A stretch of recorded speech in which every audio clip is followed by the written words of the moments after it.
Hey guys, so today we'll start the lecture of STL, stand for Standard Template Library.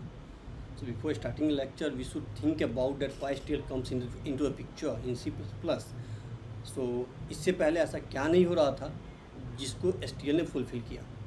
तो अब इसके लिए हम एक एग्जांपल लेते हैं कि सपोज हमारे पास एक प्रॉब्लम है, जो प्रॉब्लम लिंक लिस्ट से सॉल्व होने वाला है।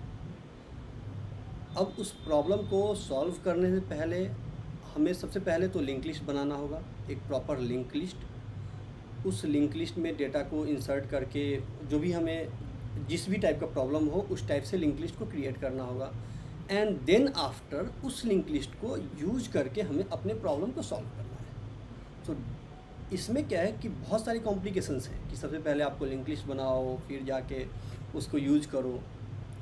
तो STL क्या है कि you don't have to create the linked list, means from the scratch. STL will provide you the list और आप उस लिस्ट को यूज करके आप अपने प्रॉब्लम को सॉल्व करो। इट मीन्स कि now you don't have to create the complete link list with the structure and all the things. You have a list and you have the functions कि अगर आपको insert करना है, update करना है, delete करना है फ्रॉम द लिंक लिस्ट, तो वो सारी चीज़ें करके आप अपने प्रॉब्लम को सॉल्व कर सकते हो। तो not only the link list like Q data structure, stack and many more data structure जो पहले हम क्रिएट करते थे वो STL में हमें प्री डिफाइंड मिल गया है। तो हम क्या करेंगे, इस डेटा स्ट्रक्चर को यूज करके अपने प्रॉब्लम को सॉल्व करेंगे। तो हमें ये समझ में आ गया कि STL यूज क्यों होता है, मीन्स STL आया क्यों। इससे पहले ऐसा क्या नहीं कर पा रहा था जिसको STL ने सॉल्व किया। अब हम बात करते हैं कि STL होता क्या है। STL क्या होता है कि हमें एक टेम्पलेट दे दिया जाता है, टेम्पलेट मिलता है STL से। उस टेम्पलेट को यूज करके वो टेम्पलेट एक पार्टिकुलर डेटा स्ट्रक्चर के लिए होता है, लाइक स्टैक, क्यू, कोई भी डेटा स्ट्रक्चर अगर आपको यूज करना है तो STL क्या करता है, उसका एक टेम्पलेट आपको दे देता है। टाइम जब भी आप कोडिंग क्वेश्चन देने जाते हो any other company like Microsoft and Google and Uber, उसमें क्या है कि आपको एक टाइम ड्यूरेशन दिया जाता है कि एक इंटरव्यू 45 मिनट्स का अगर है तो अगर आपको 2 क्वेश्चन सॉल्व करने हैं विद इन द इंटरव्यू और मे 3 क्वेश्चन, तो आपके पास 20 से 25 मिनट मैक्सिमम मिलते हैं। मीन्स 15 मिनट हम ले सके चलते, within the 15 minutes you have to solve the questions. अब आप अगर उस टाइम ड्यूरेशन में कंप्लीट लिंक लिस्ट को इम्प्लीमेंट करना शुरू कर दो तो that is not a good way. तो इसलिए हम STL को यूज करते हैं। तो now we understand that what is STL। So STL is a powerful set of C++ template classes which will be used for the general purpose, and it will also provide the functions and the algorithms जो भी हम use करना चाहते हैं हम use कर सकते हैं, like vector, list, queue, stack. तो what is iterator? So means iterator like हमें क्या करना है कि we have to iterate anything. Like हम अगर एक एरे लेते हैं तो एरे के ईच एंड एवरी एलिमेंट को हमें ट्रेवर्स करते हैं अगर, तो that is called iterator. The same concept here कि iterator is used for working on the sequence of the values. Each and every sequence you have to iterate. So like अगर आप list use करते हो तो list के सारे element को print करवाना will use the iterator for that. So अब इसमें आइट्रेटर में there are multiple operations, so that is begin and next previous, means अगर आप लिस्ट यूज कर रहे हो तो नेक्स्ट प्रीवियस। अब बात करते हैं एल्गोरिदम की। सो in STL there are different types of algorithm। तो उन सारे एल्गोरिदम को यूज करके हम अपने प्रॉब्लम को सॉल्व कर सकते हैं। तो ये सारे algorithm it will help us to solve the problem. तो there are predefined algorithms. तो अगर हम बात करें तो there are sorting, searching, so there are multiple algorithms like lower bound, upper bound, okay, and the last one which is function object. So the first one is container, the second one is iterator, then algorithm, and then function object. Function object is also known as functor. तो अगर आप यहाँ पर हो तो what is function object? So it is an object of the class that provides a definition of the operator. So suppose you have declared an object of the same class, then you can use that object just like the function. अगर आप same class type का object declare कर रखे हो तो उस object को आप एज अ फंक्शन यूज कर सकते हैं.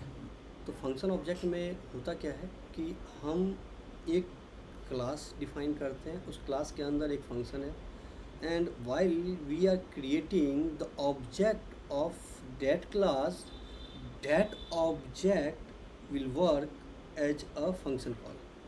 तो अगर हम इस एग्जांपल में देखें, so you can see in the definition that suppose you have declared an object of the same class, then is a normal function. अगर ये नॉर्मल फंक्शन होता तो हमें क्या करना था कि हम obj.xyz फंक्शन कॉल करते, जो भी फंक्शन का नाम था, बट इसमें हम direct algorithm and the function objects.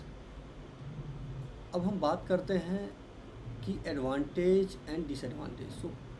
तो अगर हम एडवांटेज की बात करें तो देयर आर मल्टीपल एडवांटेज. हम कुछ एडवांटेज को यहाँ नोट डाउन किए हैं, but there are multiple of advantage. तो उसमें द फर्स्ट एडवांटेज रीयूजेबिलिटी. तो आप क्या कर रहे हो, आप एक मीन्स आप कंप्लीट डेटा स्ट्रक्चर को डिफाइन नहीं कर रहे हो, आप उस डेटा स्ट्रक्चर को सिर्फ यूज़ कर रहे हो. तो that is the main benefit कि you have to write the generic things and that will be used for any other piece of codes. The second is efficient algorithm. अगर आप अपना एल्गोरिदम मीन्स अगर आप कोई डेटा स्ट्रक्चर लिखते हो और उसके ऊपर अपना कोई एल्गोरिदम लिखते हो लाइक सर्चिंग, तो अगर आप सर्चिंग का एल्गोरिदम लिखते हो तो वो हो सकता है कि वो n² टाइम कॉम्प्लेक्सिटी ले, क्योंकि बबल सॉर्ट, सिलेक्शन सॉर्ट अगर आपको यूज़ करते हो तो वो टाइम कॉम्प्लेक्सिटी ज़्यादा ले सकता है. बट STL में जो भी सॉर्टिंग का एल्गोरिदम लिखा गया है that is means that will not take much time and space. तो जो भी एल्गोरिदम है वो इफ़िशिएंट एल्गोरिदम है. जो हमने नोट डाउन करा है that is the code readability. तो अगर आप STL यूज करते हो तो of course it's means your code is more readable अगर आप अपना कोई डेटा स्ट्रक्चर यूज़ करते हो कंपेयर टू डैट.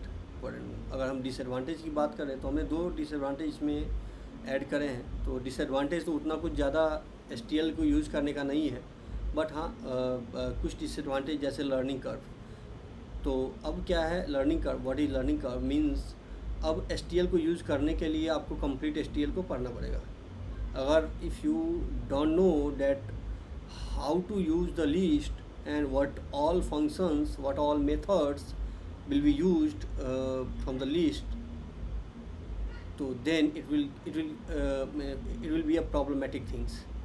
तो that is the learning curve कि आपको सारा चीज़ लर्न करना पड़ेगा before using the STL. The second, lack of control. तो अगर आपका अपना कोई डेटा स्ट्रक्चर है, suppose if you are writing your own data structure like link list और स्टैक, तो बिकॉज आपने स्क्रैच से उसको लिखा है तो उस पर आपका कंट्रोल है.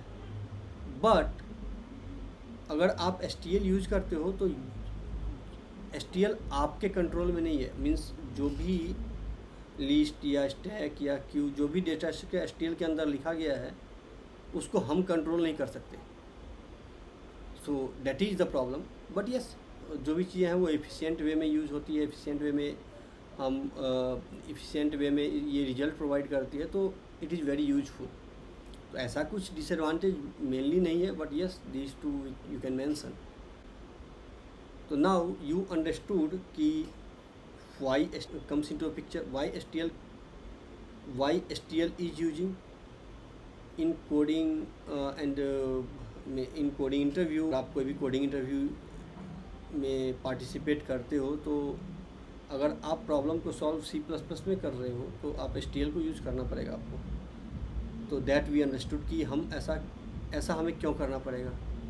Now the second thing, we understood what is STL and how many components in the STL. And the third thing, we understood about the advantage and disadvantage. So these three things we understood. Now in the next lecture, we'll learn about the containers. Means that is the first component. तो हम पहले container से start करेंगे and then in between जब हम code करेंगे तो will use the iterator and algorithms also, but first will start from the containers. तो नेक्स्ट वीडियो में आपको कंटेनर के ऊपर लेक्चर मिलेगा and then you learn how many types of containers, what is the use of this particular container,